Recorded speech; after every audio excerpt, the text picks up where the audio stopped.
This is the VOA Special English Health Report.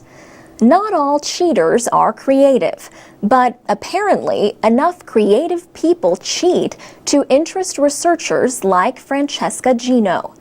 Professor Gino is a behavioral economist at the Harvard Business School in Massachusetts. There are actually a lot of examples in the literature, novels, movies, comic books about this idea of the evil genius, but really no empirical evidence for this relationship. Behavioral economists use ideas from psychology to study how people make economic choices. Professor Gino tested volunteers to see how creative they were. Then she tested them in situations involving small amounts of money, where they could earn extra by cheating.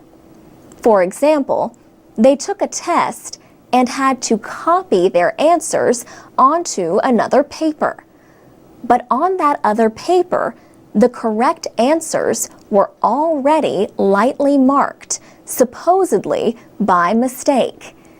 The test takers knew they would earn more for correct answers. They were led to believe they could cheat without getting caught.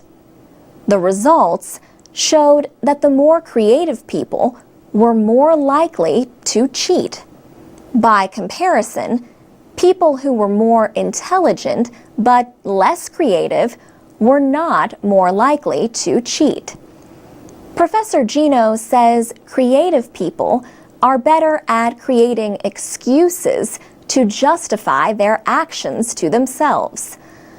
What we find is that creativity leads people to be more morally flexible.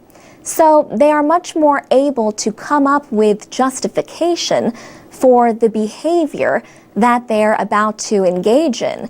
And as a result, they are more likely to cheat. She says workplaces that value creativity also create openings for that moral flexibility. Original thinkers may be less likely to follow all the rules.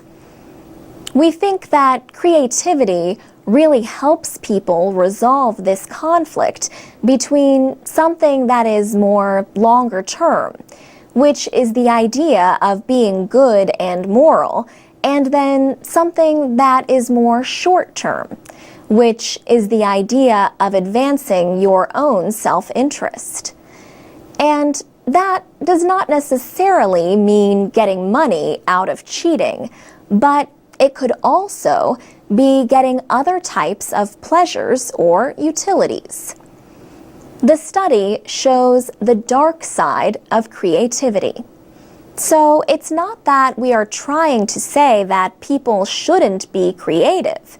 We are trying to say that they should be creative, but they should be thinking about the fact that their creativity can be used for the wrong reasons.